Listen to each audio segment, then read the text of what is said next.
Welcome everyone to the Midcore Gamecast. I am your host Kevin Alvarez. What's up, Kevin? I'm Jesse Lopez. We are a new podcast coming from EMK Guild.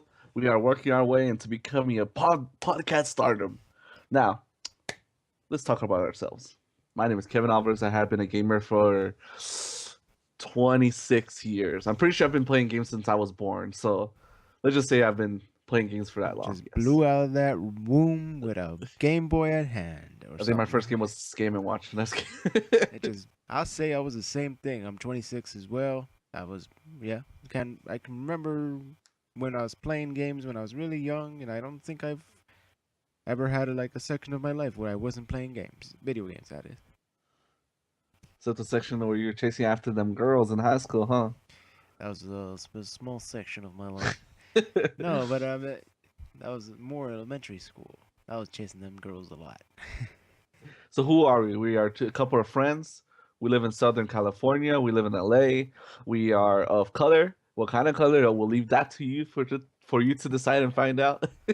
I think they'll figure that out once they hear our last names, which I already said. But did you? I think you have. I think I did, yeah. So okay, it's already done. Jesse, Yes. what have you been up to? I've been since the last. Okay, let's start from the Christmas. Should we start from there? What Christmas? What year are we talking about? Because this could be any year. This podcast could be going up. 2000, year 2000. No, just kidding. 2014. Okay. 2014. Okay. Basically, the big thing in my life is just I got a puppy. He's a golden retriever, and his name is Link. You didn't get him for Christmas though. It was around the same time, so it could be a double whammy right there. So it can be both. He's the biggest change of my family's life because I live in a nice house and we didn't have any responsibilities until that he came around, and now he's peeing everywhere. Right. Not recently, but puppies. They suck. Puppies. At the beginning. Okay. What about you? I have been living my life like the Vida Loca, you know what I'm saying? Dun dun dun dun dun dun. And that's all I'm gonna say because the rest of it's copyright. Oh yeah. But yeah, I've just been Christmas was fun. Nothing really big, man. Nothing major. Just hoping for a new good year, and just playing games. Enjoying those Christmas holiday games. Yeah, it's good games that came out. I played a few of them. The thing is, yes. Listen, I played a couple of them. All right. There's a reason why we call this the Midcore Podcast. All right. Let's figure that out because I'm, according to Kevin, a casual player. You're a casual player. In my opinion, I think you're a casual player. You used to be hardcore back in high school, but since your time went down, your gaming has gone down. Obviously, it took a hit. It took a major hit. Took a hit in my gut. And according to Kevin, well, it also reflects in the achievement points in the games that we play together. I don't play as much as he does now. Yeah. I would play even then I would have video games that are still wrapped in their original shrink wrap, or that's not really a shrink wrap, but the plastic. So then I would just buy it for nothing. They're still sealed. That's what you mean. Your games are sealed in their plastic. Yeah, that's still there, waiting, crying out for me. And anyways, I consider myself hardcore. Not hardcore in the sense that I'll be able to play Birth of Isaac for 20 hours straight. But I just consider myself hardcore as in I still delve into a lot of genres. I still buy a lot of games. I have all the systems, do all that stuff. But I dabble in everything, Damn. So with Jesse's casualness and my hardcoreness, I would say we meet somewhere in the middle. So that's what we are, the Midcore Gamercast. Yeah. Bada bing, bada boom. Bada boom. All right. We are going to our next segment. We're going to talk about Game of the Year for 2014. We'll be right back.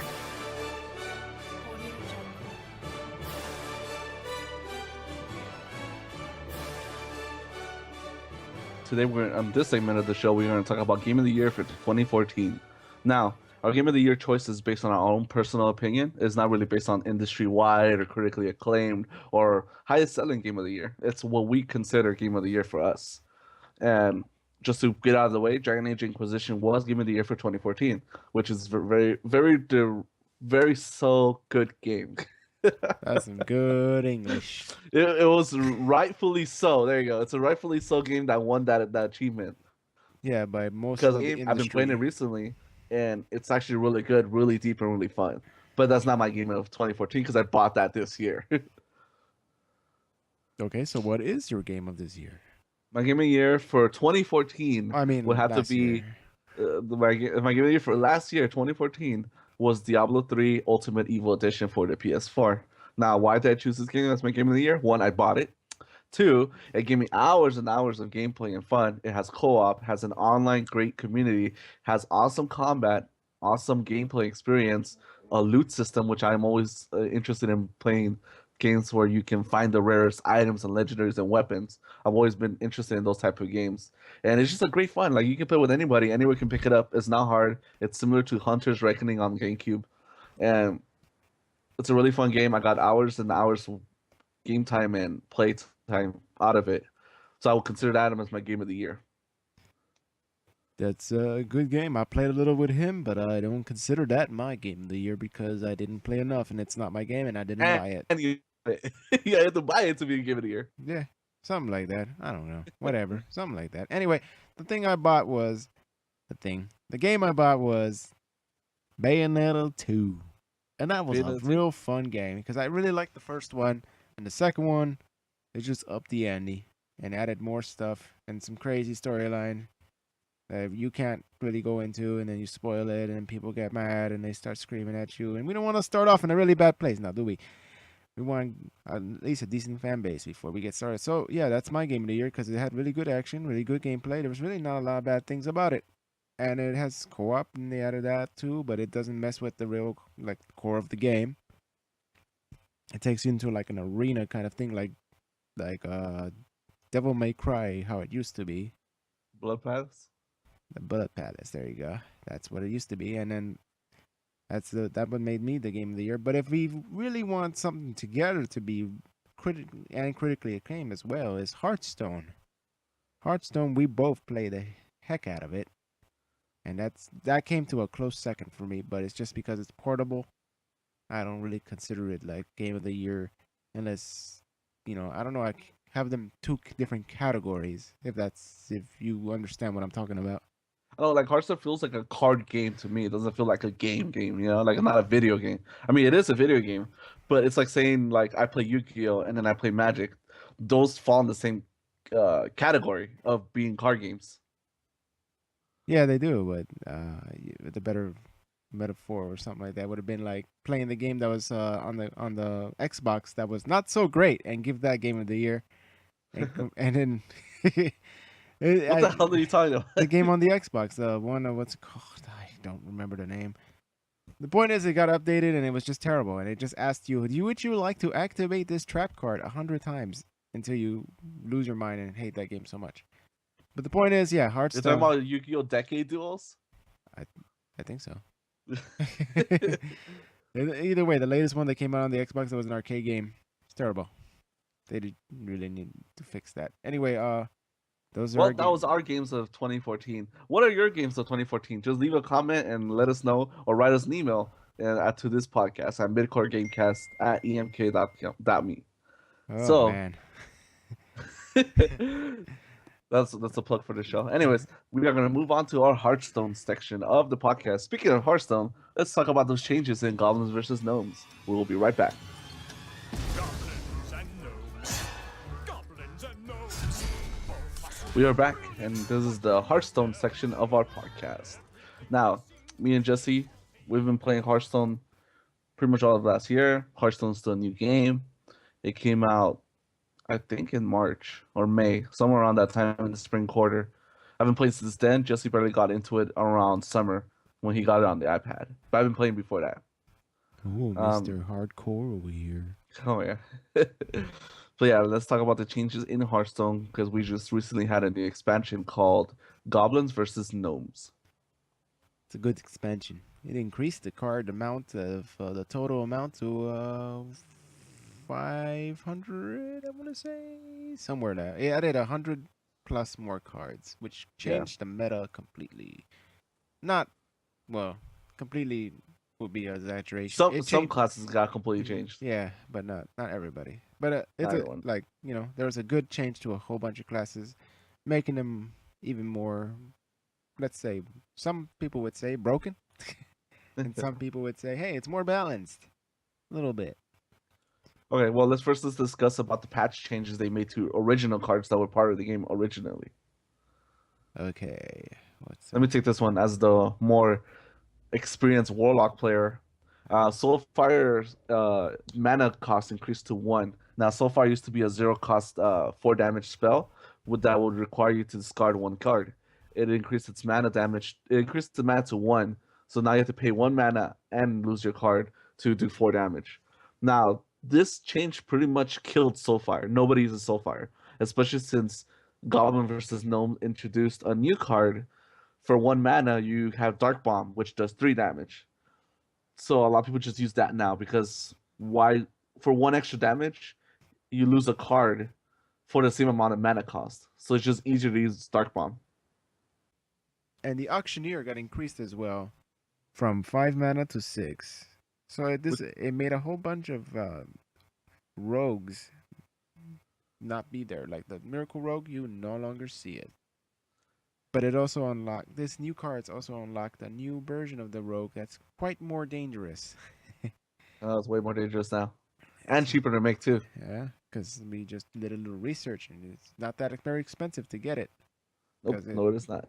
And the cards that you get, they're pretty common, even though I think the oil up, what's it called, that card? The something Tinker Sharp Sword Oil. Yeah, Tinker Sharp Sword Oil. Is it a rare?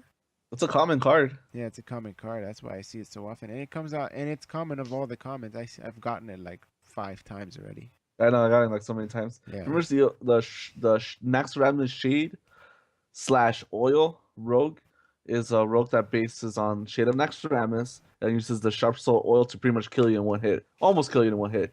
It might do like 2 combos to kill you, but otherwise it's a pretty cheap deck to make. Only has Blood Mage Downless as its only legendary unless you count Loathweb. And it only has 2 epics and everything else is just commons and rares. Yeah, it's pretty good. And what daggers does it put it on? The oil. It just puts it on the regular. And the regular? Wow. That's even worse. That makes it sound like it's way too OP. Yeah, just there's no other dagger, it's just a regular dagger. Wow. Yeah. So that you see, the world has gotten broken. So you wouldn't doubt they have a nerf for that sooner or later, because I've seen that in pretty top tier decks now. And it's destroying cards. I mean, it's destroying decks, not cards. It's pretty much the new Miracle Rogue. It does the same thing. Huge, pretty much game-winning combo. Yeah. Well, Miracle, you will need a miracle. Sometimes Miracle Rogue relied on a lot of cycling. Yeah, it relied on a lot of preparation. Foreseen, I think it was called, right? Oh, it's all a bunch of spell cards after you have your auctioneer out. Miracle Rogue pretty much relied on having Leroy Jenkins and then shadow stepping it. Yeah, and auctioneer to get all the cards out as fast as possible. This doesn't use auctioneer. Miracle, no?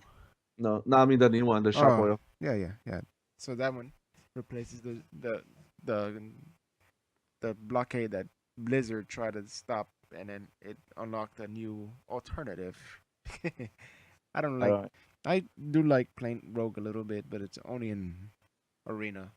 All I know is that Miracle Rogue or this new version of Rogue hasn't been annoying. I guess like not a lot of people have complained about it because Rogue was pretty much not being used during Goblin versus Gnomes. Now they have something they can use. Yeah. Right, the next change on the list is Flare's mana cost was increased to 1 also, which made Hunters not run Flare anymore. Hunters right now are just pretty much just running face aggro decks. So let's not talk about that because it's boring. What are you talking about? There's nothing more interesting than getting killed by like the 7th turn and you're dead. Oh yeah. Face Hunter is just similar to Warlock aggro. It's just really fast kills. Yeah.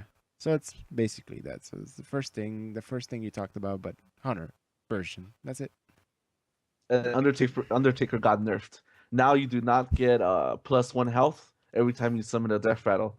Now he only gets +1 attack every time you summon a death rattle. So otherwise his health stays at 2 now.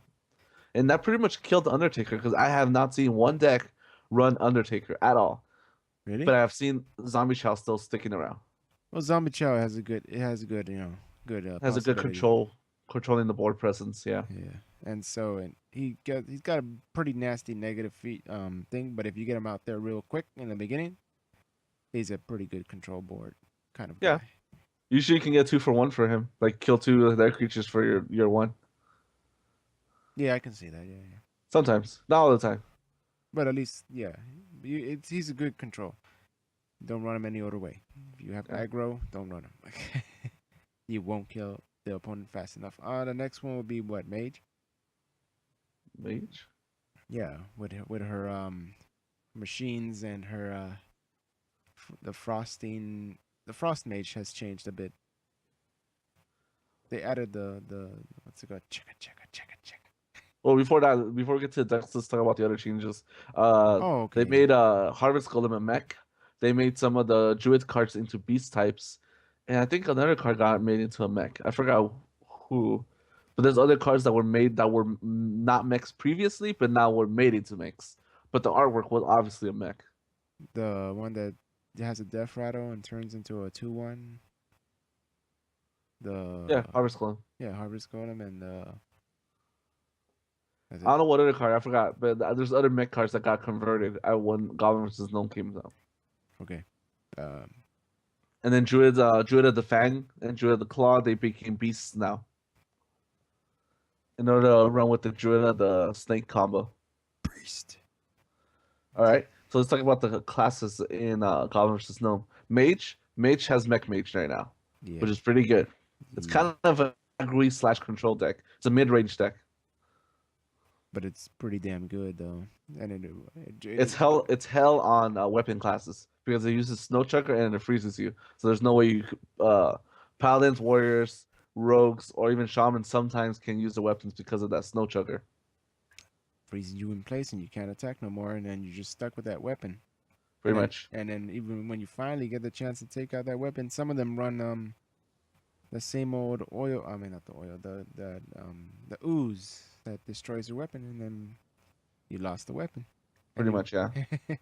And what some high level mages have been doing now is running Blingtron, so that way you get a weapon, and even if they get a good weapon, they can't use it because they keep getting frozen by Snow Chucker.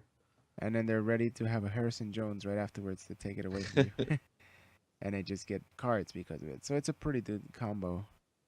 All right, for hunters, they became Face Hunter, which is not new. You know, Face Hunter's always been really fast monsters, charge to your face, hit them with your hero power. Mm-hmm. Then shamans, for the longest time, shaman was dead in the water. It was still the same, but then Firebat made mech shaman, and mech shaman's a thing now, which is actually pretty good. It relies on a lot of smart trading and a lot of good trades on your cards, on your mechs. Yeah, I don't run shaman. I don't know. Then obviously we talked about Rogue, and they're using the Oil Rogue right now, which is almost very similar to Miracle Rogue. Mm-hmm. Control Warrior, still Control Warrior. Nothing has changed other than they added Shield Maid into their deck. Warlocks, Handlock, and Aggro. Aggro changed a lot because they got Implosion now, which summons one imps based on how much damage the spell did.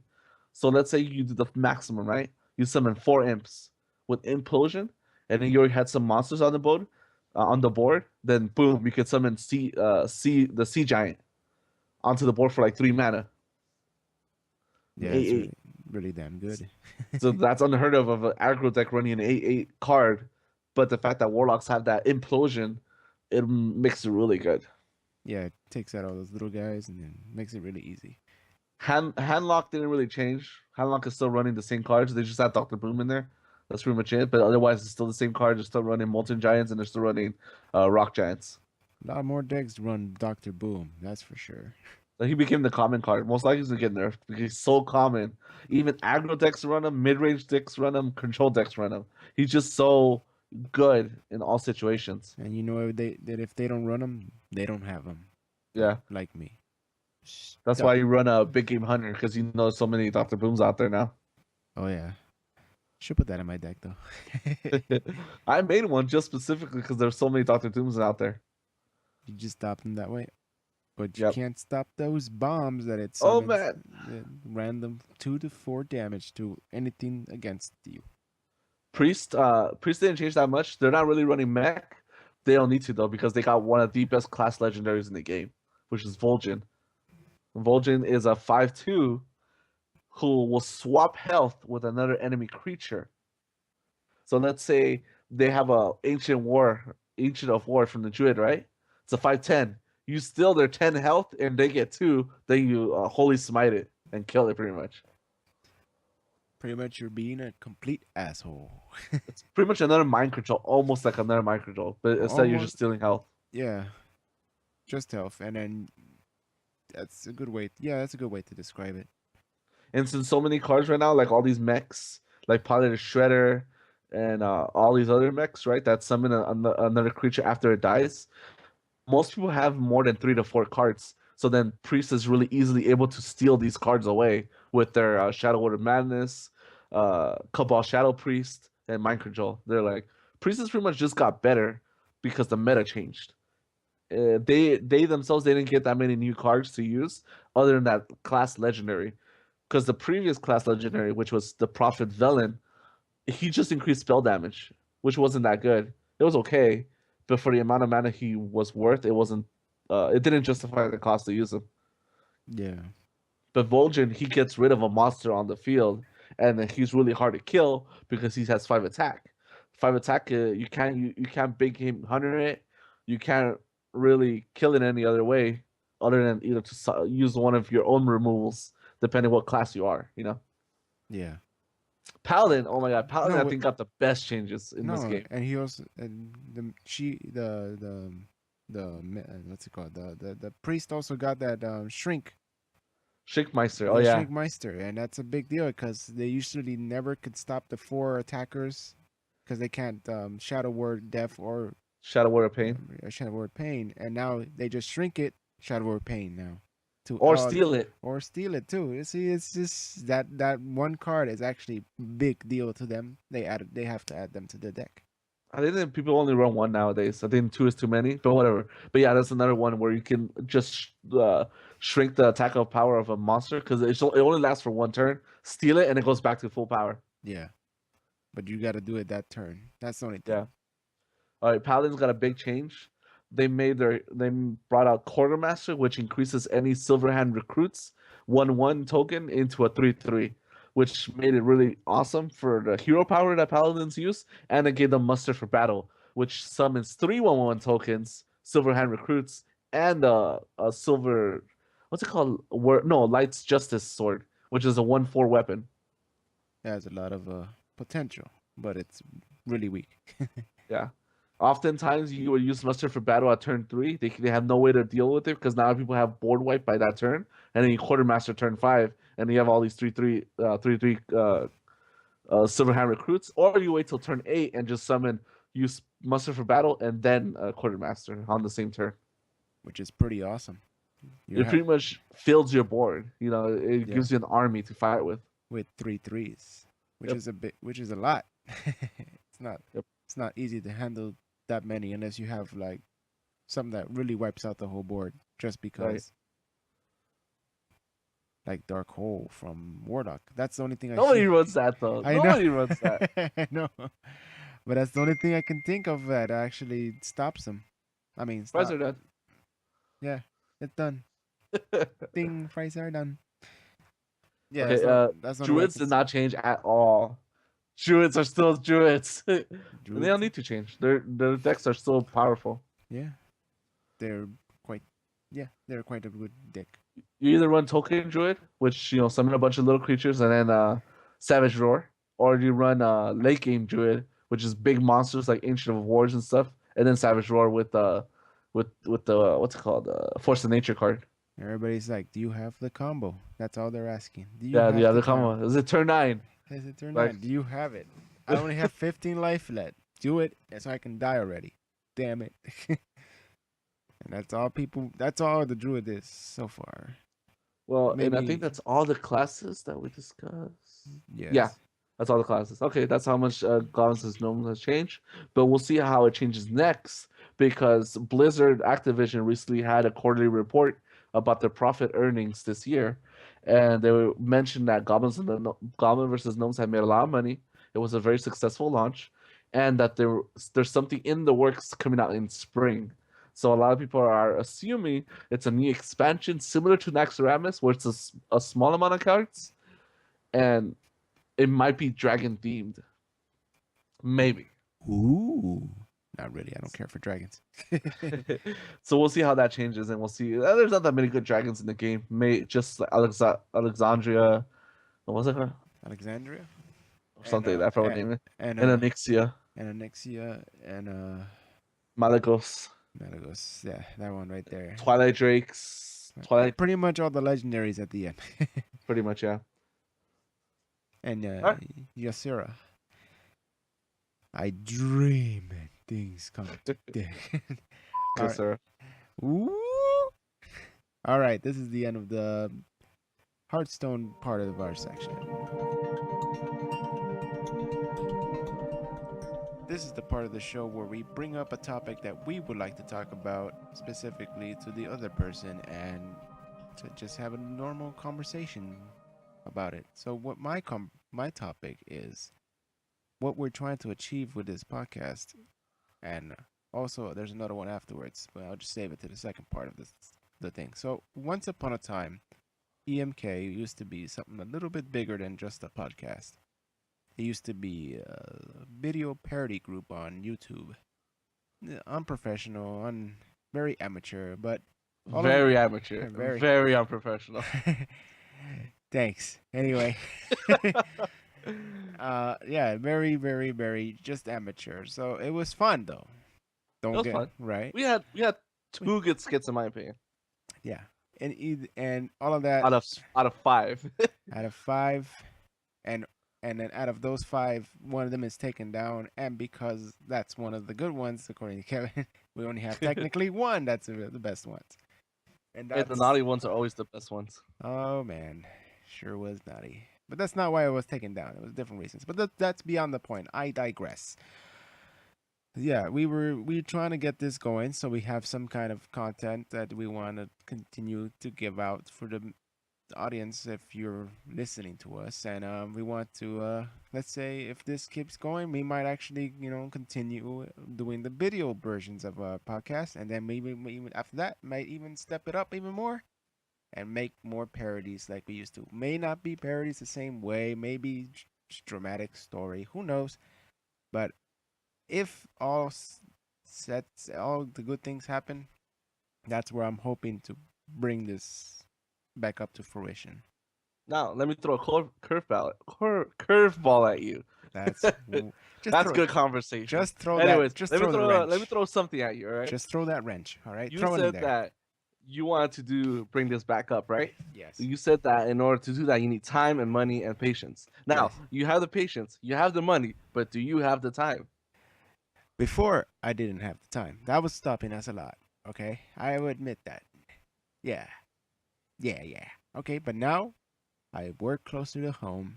I am closer to home, which is the big thing because it will take me an hour to get home, and that hour is very, very, very essential to even recording this little conversational podcast we have going on here.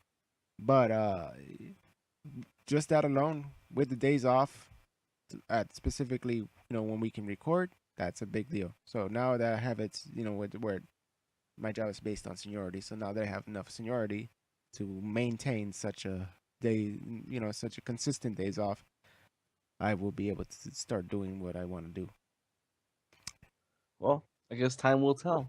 Time indeed will tell.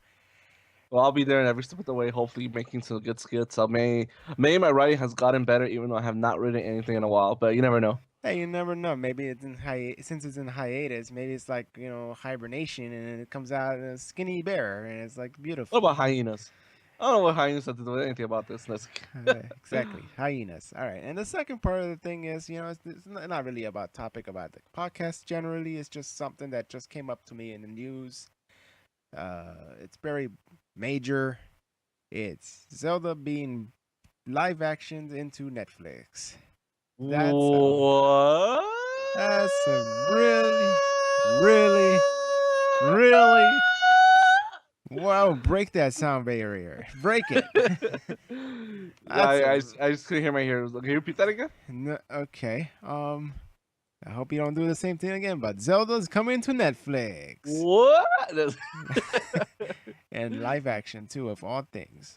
That's crazy. Yeah, because it's a really big deal. Because Nintendo, like you said in the past, they're very protective, and we all know this because of their franchises. They don't want them to get ruined, just like how Marvel, now that it's being purchased by Disney, doesn't want to get ruined, and they protect it like that, and they don't even let them sell games of it no more, which is terrible. Anyway, Nintendo finally let them do it, and this is a big deal because will Link talk? This is My answer points to yes, because there's no way you can have a protagonist that is silent in the year 2015. It's a Especially possibility. considering it's a live action also. Yeah, but it's a possibility that It's a possibility. they somehow make it, and if they do a good job of him not talking throughout the whole thing, more power to them. But Right. if this comes out, what do you think it's gonna be based on though? What Zelda are we talking about? Because we know that not all the Zeldas are the same. They're all different kind of universes in its own way, you know? yeah, since they brought out that book that shows the timeline, which No, is as a ridiculous. timeline. But I'm saying that each game itself is inherently different. Oh, yeah. So you trying to see which game they're gonna put it specifically? Because for each the one has series? its own story. Or I Ocarina of don't- Time is I- very different from I- Spirit Tracks. Yeah. Oh my god. I'm a ghost. I died. Oh, okay, cool.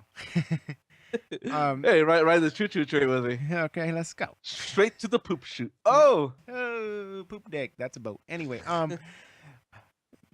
I don't think it might not even be like a storyline that exists. It might be its own canon. It might be its own universe. Yeah, its own with its own info, universe. with its own take on Zelda. Yeah, completely Its new. own- I mean, that in my sense, if you don't want to piss off diehards of the series with like oh, this part of the game is not the same, and oh my god, the story's a little bit crooked, you got to make your own.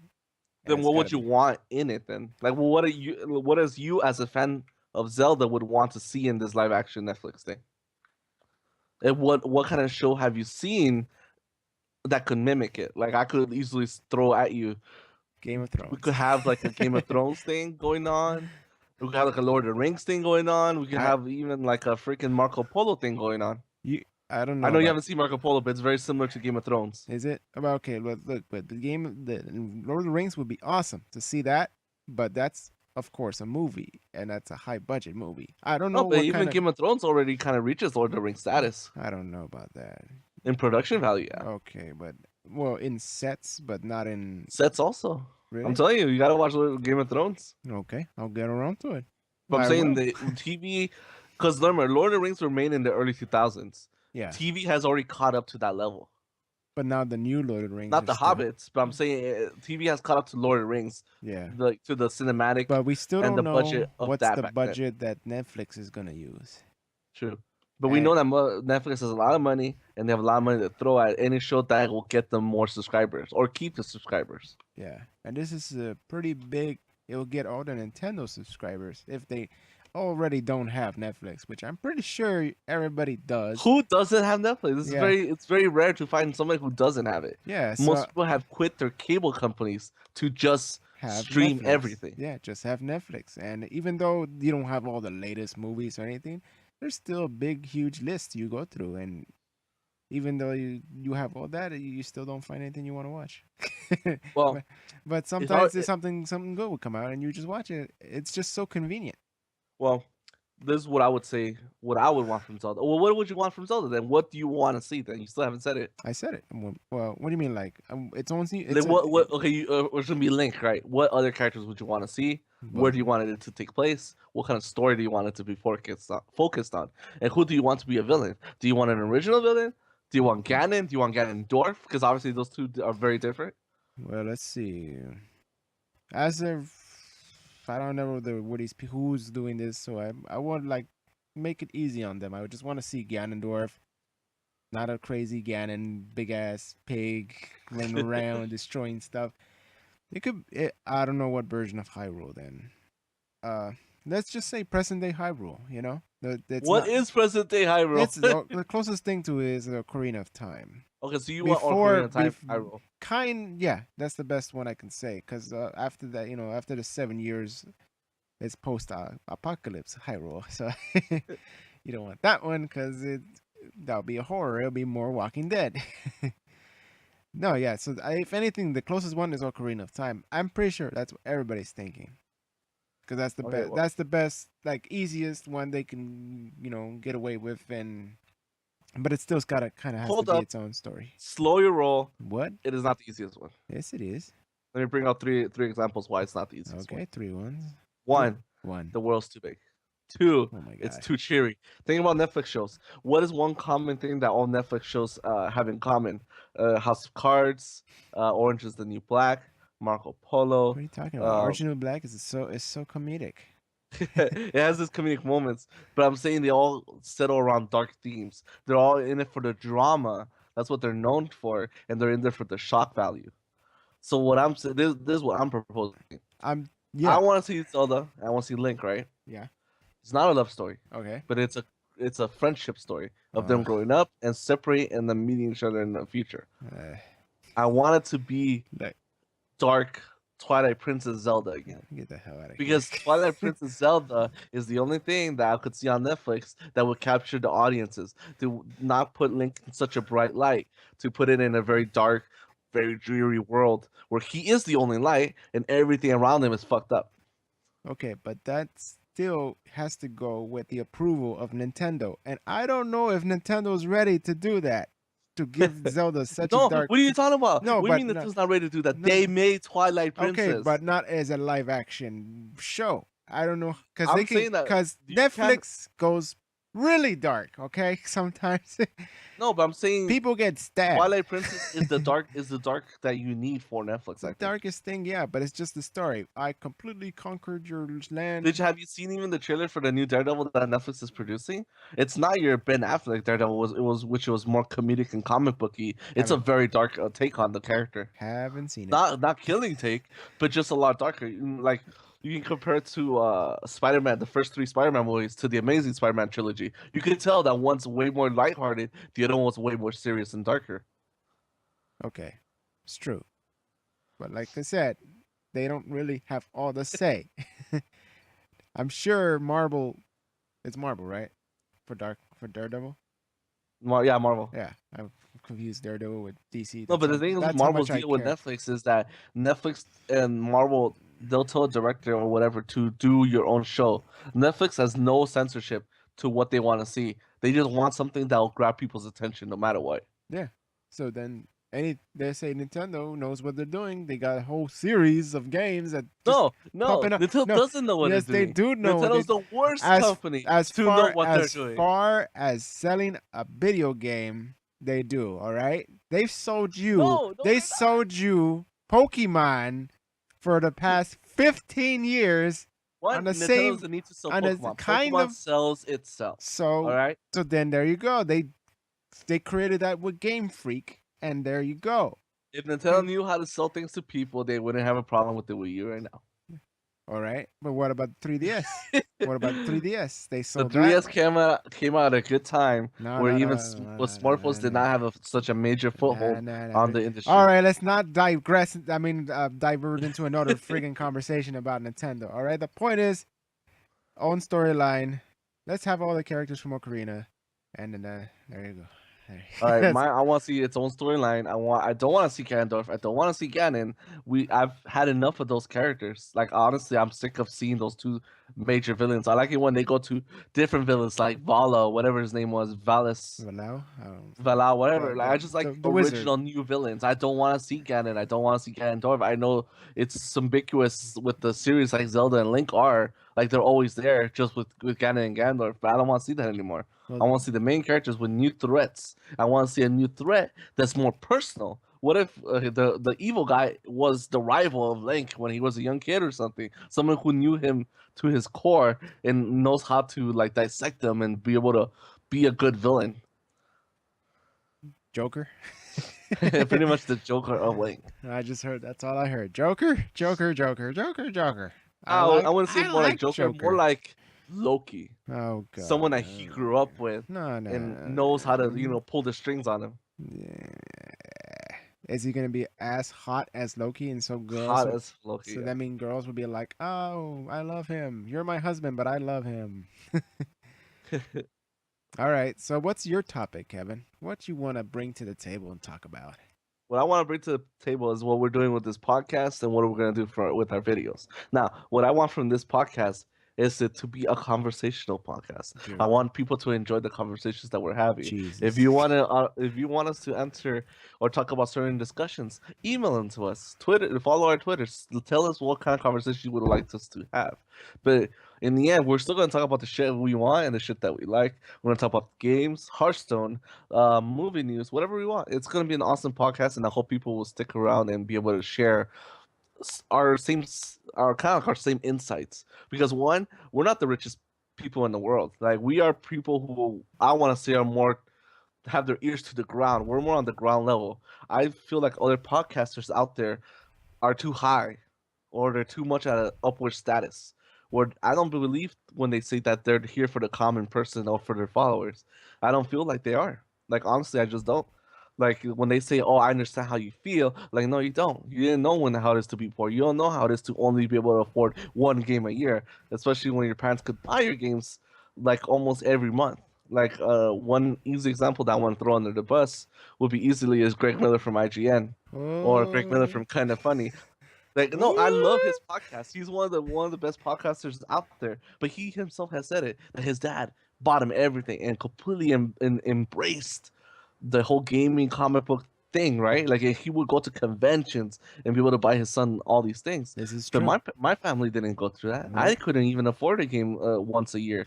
You know, Nope. they could barely afford a game once a year, and we want to be able to go to comic book conventions or video game conventions or anything like that. True. So that's why I feel that our podcast will have its unique voice, in which we are more closer to the people. We understand, like, you know what? Here's a deal for this week that you can buy 12 Star Wars games for $12 or something, so stuff like that. Well, that one's outdated, but yeah. That was outdated, but I'm saying, like, we'll be able to mention good deals on the podcast, so hopefully I'll get that up and running next time we come on the show, and be able to be a voice that is not fake. I feel, okay, Greg Miller and other podcasts out there, I don't feel like they're fake, but I feel they're at this level of prestige that not everyone can relate to. Yeah, they're way too far ahead, and their level of when you were young or whatever they said, they don't know how it feels to get bunch of quarters from your mom while she's doing laundry and play some arcade games while you wait for her and the laundromat to play. And that's the only time you can play those certain games because you never had those games at home. Yeah, like we were one of the people whose parents just bought us a Dreamcast when we already had a PS2 and then got us Marvel vs. Capcom 2. No, we had to play at the freaking laundromat with those quarters to play Marvel vs. Capcom 2. They would not buy us a second game console because they'll be like, "You already have one. Why would you need another one?" Yeah, why? No, it's got better graphics. This one has graphics. What do you need graphics for? Now, as adults, and we overindulge in all our video games, and we have all the systems. Is that a product of us not having anything in the beginning? Maybe. I think it is. I think it really is because we're trying to, it's like, oh man, I didn't have this for so long. I missed out on so much. You're just trying to, just fill in the gap. That's what I feel. All I know is that one thing I do take from other podcasters and people like Rick Miller and Colin Moriarty on Kind of Funny games is that I want to do this podcast for myself, and I want to do it for us, and I want us to have a good time doing it. I want us to have a conversation and to be able to a little bit closer, and just to have fun, because we might start something new, and it's kind of exciting. Once this is our first episode, this is going to be the episode that people get to listen to us. We might get a following, we might not have nobody listen to our podcast. Who cares? At least we did it. At least we were doing something with our time. Yeah. That got me right here, right in the feels. It got your feels, homie? It got me in the feels, homie. I tell you, man, you got a tear rolling right now. All right, that was my last topic. If you want us to discuss a topic on this show, email it to midcoregamecast@gmail.com, or just tweet at me at superior2099 on Twitter. And maybe we'll be able to talk about these topics on the show. I'll try to make time if we have a followers. If you're a new follower or you're barely following us on episode 1, please stick with us. If you like our stuff, send an email, support us. If you don't like our stuff, send your hateful emails. I want any kind of feedback. I don't Yeah. care. I don't give a shit if you want to curse my guts to hell and call us like, oh, ghetto ass gamers. I don't give a shit. Like, Yeah. I want some But- kind of feedback. I just want to hear that some people are listening to our shit. Yeah, and specifically send the hate mail to that one. But I'm gonna open an email too, just in case. We're gonna see which one gets more popular. This one's gonna be called Midcore. What's yours called? midcoregamecast@gmail.com. Okay, midcoregamingcast@gmail.com. Send your hate mail to Midcore. Midcore Gamecast, not Gaming Cast. Oh, come on. Gamecast. Okay, Midcore Gamecast. Uh-huh. All right, so this one's gonna be called Midcore Gamecast at emk.me. Send all your Okay. good emails there. So we're gonna see which one's more popular and keep it. It's better to have two, so we can both keep track of the other one. And we are also looking for a third host. We would like it to be a friend of ours, but it'll be very interesting to have a third host, maybe a rotating chair, somebody that comes in and out, people who are part of the community, people who are people of the industry, or even if you're just a random guy who feels the same way, that there's too many podcasters out there that don't feel genuine and don't feel like they're people of the streets, then come and email me, contact me. Maybe we can have you on. We could try out a couple of segments, see how the dynamic works. Yo, man, I don't feel the Greg Miller. He's a little different. I don't feel. Okay, we're not that ghetto. You know what I mean? I mean, like straight up, man. Okay, well, Yeah, that but was as long my as you're- conversation. That was my topic of conversation. As long as you're a chill person, we'll see what we can do. All right, let's go on to our next segment, which is a huge upset in the Marvel Cinematic Universe. Stay tuned.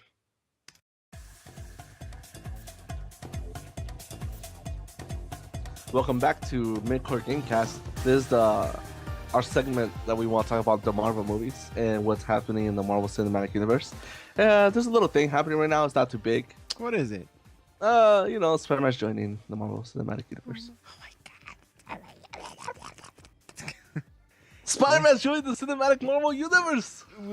That's actually a huge deal. That's huge! Sony and Marvel finally worked out a deal in which Spider-Man will finally be able to join with the Avengers, join with all the other movies, and be a character in that universe. No longer are they separated because of legal shenanigans that have separated Spider-Man, Fantastic Four, and the X-Men. X-Men, I really doubt they'll ever do anything with Marvel because X-Men is fine right now. They are fine. They're doing lots of money. Spider-Man was the one in trouble. They are The doing the Spider-Man monies. films were the ones that weren't doing enough money. Fantastic Four was I don't know what's up with them. They're having a new movie coming out this summer. We'll see how that goes. If it's successful, I'm pretty sure they'll be fine. If it's not successful, we might see them be let go and revert back to Marvel. But we will see. But let's talk about Spider-Man in the cinematic universe. Why it's a huge deal. One, why is it a huge deal? He was an original Avenger. He was one of the Avengers that got to learn under Captain America, Tony Stark, everybody else. He is a teenager that grows up with these heroes and becomes a stronger character for it. Now they already built this thing with two Avengers coming up. How are they gonna put him in there already when he's supposed to be grown up with them? Pretty much, they have said that this Spider-Man is gonna be high school Spider-Man. They're putting him back in high school. God damn it, man! They're putting him back, but that's fine because think about it. All these Marvel movies, everyone's growing older. Okay, So if you have someone very young, he'll be able to grow along with these movies. all right. I guess so. They're gonna reboot it again. Is that what They are going to reboot it again. Would It's going to be a new character. But the thing is, I don't think they need to do another origin story. They're We have gonna. two already. Okay. Amazing Spider-Man 1 and Spider-Man 1. Yeah. We don't need another. We don't need to know where Peter Parker comes from. We all know where he comes from. So Let's just have him as a character. so He's actor. already been out there. He's already been fighting crime, and the Avengers find him. Like, hey, you're Spider-Man, aren't you? You're like, yeah, I'm Spider-Man. Yeah. Yeah. Like my pictures, I have them posted on daily. I put him on my Twitter. I know, not Twitter. It was gonna put it on. Why isn't it? It doesn't come up. I The kept Daily Bugle. yeah, the Daily Bugle. So much for me watching a whole bunch of Spider-Man shows when I was young. Oh well, um, so they're gonna have the same actor or completely new? Was a completely new actor, Oh, and God. everything else got pushed back. Oh, So God. Spider-Man, the rumor right now is that Spider-Man's going to appear in Captain America 3: Civil War, and all the other movies got pushed back. Thor, Avengers, everything got pushed back so that Spider-Man's solo film could fit after Ant-Man, after Captain America. Once all those movies are done, then Spider-Man's film will come out in 2017. Jesus Christ. So was there a Spider-Man 3 in the works? An Amazing Spider-Man 3? There wasn't Amazing Spider-Man 3, but I think because the low projections of Spider-Man Amazing Spider-Man 2, I think Sony wanted to work out a deal with Marvel because they noticed that they have this Spider-Man license, but it's not going anywhere. And then they try to make their own like Spider-Man universe with all these Spider-Man spin-off movies, but it's just too low. There's not enough material to work with there. Like a Sinister Six movie, like really? Like I know that Sinister Six is Spider-Man's greatest like adversary group, right? But a whole movie dedicated to those six characters, to those six villains, I don't see myself going to a movie like that, you know? You don't? I mean, a Venom movie that really interests me. I would see a Venom movie, but at the same time, it's an anti-hero movie. Like, what is this about? It's about the character from that 70s show being like, "Yo, bro, I'm totally Oh want to God, get my don't even mention revenge." that. You burn that with fire. Yo, bro, I'm so cool. I was a photographer too, but you got me fired. Another thing is, if Spider-Man does come out in Civil War, then that is a major plot point for Civil War because in the comics, Spider-Man was dead center in that conflict between Tony Stark and Captain America. Now, we have no idea how Civil War will play out in the movies because, frankly, in the comics, it was a lot different. The movies don't have the same thing as the comics do.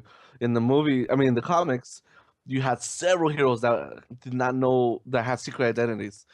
In the movies, pretty much every hero on there is known.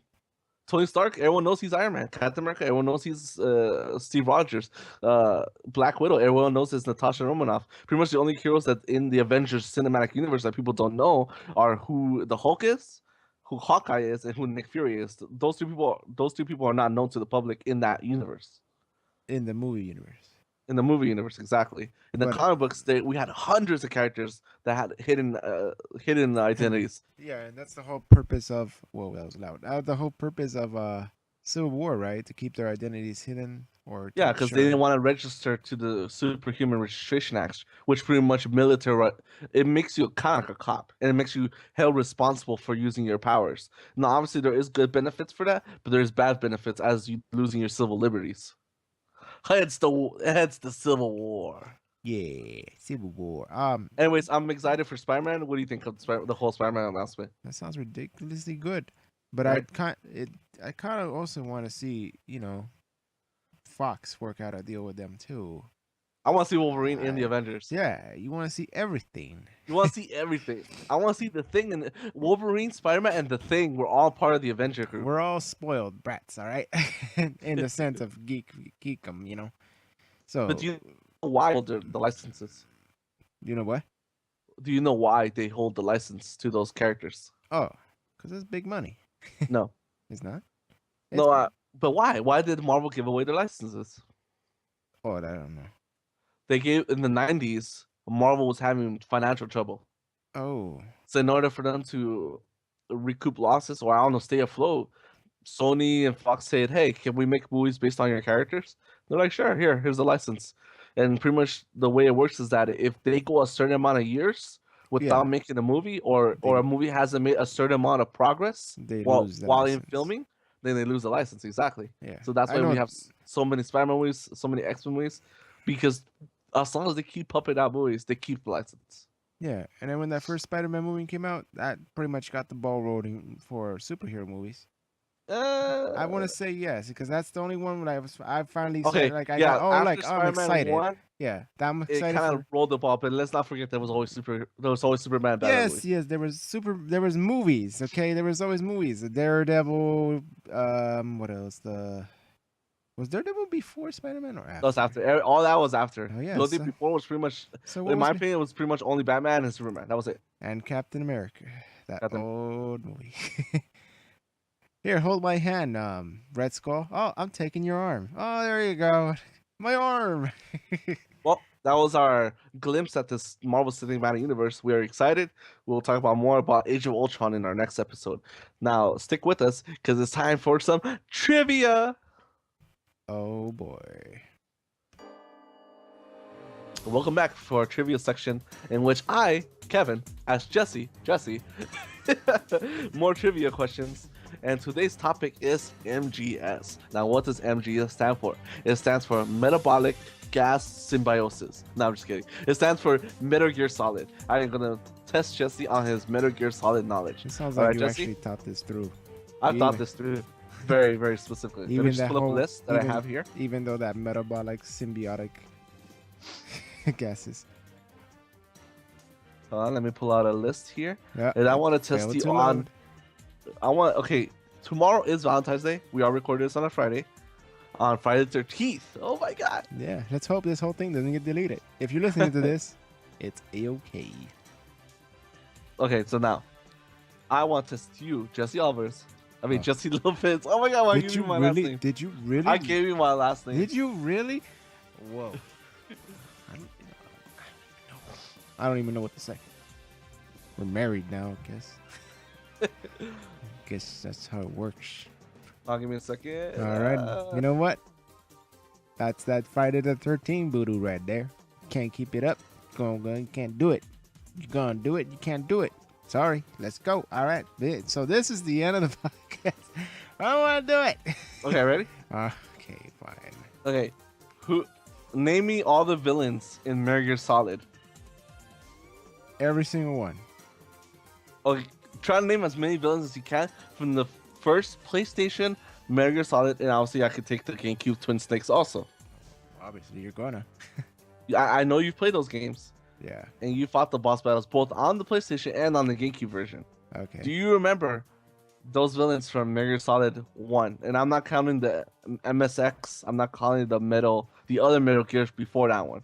I'm calling the Metal Gear Solid 1 that took up place in Shadow Moses. Oh god, this is gonna be real something. Okay. So I'm just talking about just bosses, like basically. Boss battles. So who Boss do you remember the battle. bosses in that game? Okay. That okay. game had some very memorable bosses. Okay. Gray Fox. Yes. Okay. Fat. Who was Man. also known as That I don't know. something. Was the name Cyborg Ninja or something? No. Or did we just call him Cyborg Ninja? Yeah. Whatever. Yeah, Great Fox. Okay, that's Yeah, one. Gray Fox or Cyber? Yeah, Cyber Ninja. Cyber Ninja. Yeah, he was killing everybody. Hey. Sniper Wolf. Oh yeah. Let's see what else. Tank Man, I think his name was. Was it? No. Tank Man. I don't know. He was in a tank. Oh, He I got in remember. the tank. Yeah. Yeah, That was the that's- second part of his boss battle. Yeah. What was his name? His name was Vulcan Raven. Yeah. He Oh held- yeah, he yeah. held a His minigun. raven. He's the big raven on his tattoo. Yeah, yeah. I remember that. And Liquid. Okay, Liquid.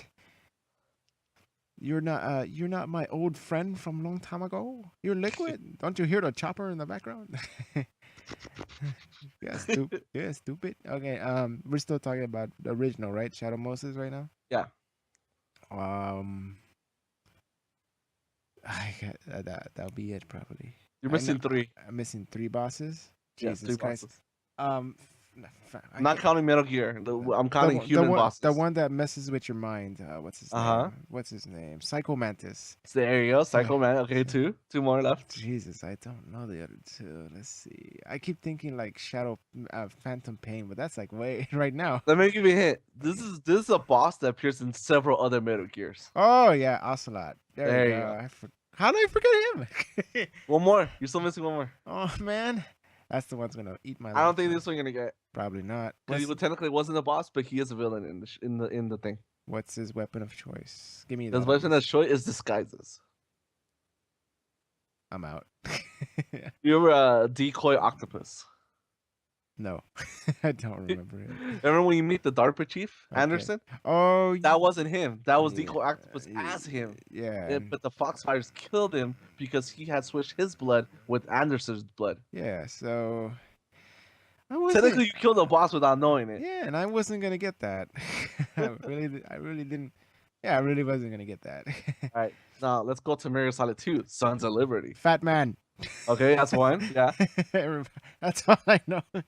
That's really all I know. Come on, really? There's one that literally doesn't want to die. Oh yeah. He's in 4 as well. God damn it, what's his name? Vamp. There Yeah, you go. okay. Vamp and who else? Who You else? got like, Who else? Who I else? think I 3 know, more bosses. I know. That one doesn't really stick to my head as much. I did have a fun time, but that one really doesn't stick. That one didn't really stick in my head. I'm missing the bosses. I don't know. I don't. Okay. One was Olga. Remember on the tanker? She had a fight yeah, I forgot. on the tanker. Yeah. Okay. Second one was Solidus Snake. Oh yeah, that's right. When he took You the fight him on the arm, jet, and you fight him at the end. and he took the arm and everything. Yeah. Exactly. What? Okay. And then that And then Ocelot we have Fortune. Fortune. What? Remember? No. The black girl No. with the huge railgun, and that every time you shot at her, the bullets would miss. Oh yeah. Yeah. Now I remember. Now I remember that terrible fight. Okay, now let's go to Metal Gear Solid 3, Snake Eater. Snake Eater. Come on, this gotta be easy. Who are Anger, the bosses in Snake Eater? anger, fear, pain. There is no anger. There's no anger. No. Was it? It was. There is fear and pain, right? Fear, pain. Yeah. Happiness, not sorrow. Okay, Yes, sorrow, yeah. Sorrow.